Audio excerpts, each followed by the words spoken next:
മുസ്ലിം ലീഗിന് രാജ്യസഭാ സീറ്റ് നൽകാമെന്ന നിർദ്ദേശം മുന്നോട്ട് വെച്ച് കോൺഗ്രസ്. മൂന്നാം ലോക്സഭാ സീറ്റ് എന്ന ലീഗിന്റെ ആവശ്യത്തിന്മേൽ നടന്ന ഉഭയകക്ഷി ചർച്ചയിലാണ് രാജ്യസഭാ സീറ്റ് നിർദ്ദേശം മുന്നോട്ട് വെച്ചത്.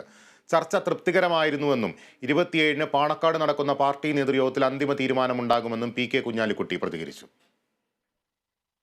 മലപ്പുറം പൊന്നാനി സീറ്റുകൾക്ക് പുറമെ ഒരു ലോക്സഭാ സീറ്റ് കൂടി വേണമെന്നതായിരുന്നു മുസ്ലിം ലീഗിന്റെ ആവശ്യം. ഇക്കാര്യത്തിൽ മാറ്റമില്ലെന്ന് ഉഭയകക്ഷി ചർച്ചയ്ക്ക് തൊട്ടുമുൻപായി നടത്തിയ പ്രതികരണത്തിൽ ഇ.ടി. മുഹമ്മദ് ബഷീർ അടിവരയിട്ട് പറഞ്ഞു. എന്നാൽ ജൂണിൽ ഒഴിവ് വരുന്ന രാജ്യസഭാ സീറ്റ് ലീഗിന് നൽകാമെന്ന ഫോർമുലയാണ് ചർച്ചയിൽ കോൺഗ്രസ് മുന്നോട്ട് വെച്ചത്. സീറ്റ് വിഷയത്തിൽ നടന്ന ചർച്ചകൾ എ.ഐ.സി.സി അറിയിക്കുമെന്ന് കെ.പി.സി.സി അധ്യക്ഷൻ കെ. സുധാകരൻ പ്രതികരിച്ചു. രാജ്യസഭാ സീറ്റ് കിട്ടിയാൽ അവർ എടുക്കുമെങ്കിൽ അവർക്കത് കൊടുക്കാം. അത് അവർ ഓക്കെ പറഞ്ഞില്ല. അതും അവർ തങ്ങളുമായി സംസാരിച്ചതിന് ശേഷമേ അവർ ഞങ്ങൾക്ക് മറുപടി പറയുള്ളൂ. അങ്ങനെ വരുവാണെങ്കിൽ ഞങ്ങൾ ഓൾ ഇന്ത്യ കമ്മിറ്റിയുടെ പെർമിഷനോടുകൂടി വി വിൽ കൺസിഡർ ദാറ്റ്. ആലിബയിൽ വെച്ച് നടത്തിയ ഉഭയകക്ഷി ചർച്ച തൃപ്തികരമാണെന്ന് പി.കെ. കുഞ്ഞാലിക്കുട്ടി പ്രതികരിച്ചു. നിരവധി കാര്യങ്ങൾ ചർച്ചയിൽ ഉയർന്നു വന്നുവെന്നും പാർട്ടി നേതൃയോഗത്തിന് ശേഷം സീറ്റിന്റെ കാര്യത്തിൽ അന്തിമ തീരുമാനമുണ്ടാകുമെന്നും അദ്ദേഹം വ്യക്തമാക്കി. ചർച്ചയൊക്കെ എപ്പോഴും പോസിറ്റീവ് തന്നെ, കുഴപ്പങ്ങൾ ഒന്നുമില്ല.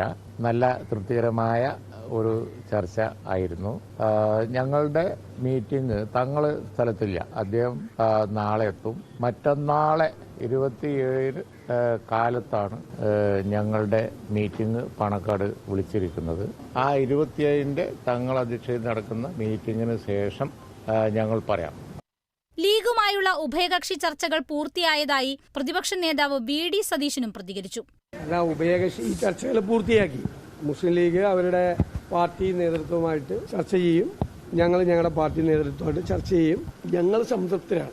ഞങ്ങൾ രണ്ടു കൂട്ടരും സംതൃപ്തരാണ്. മൂന്നാം സീറ്റ് ചർച്ചകളുമായി ബന്ധപ്പെട്ട CPM നേതാക്കളുടെ പ്രതികരണത്തിനും വി.ഡി. സതീശൻ മറുപടി നൽകി. UDF-ൽ തുടരാൻ ലീഗിന് 1000 കാരണങ്ങളുണ്ട്.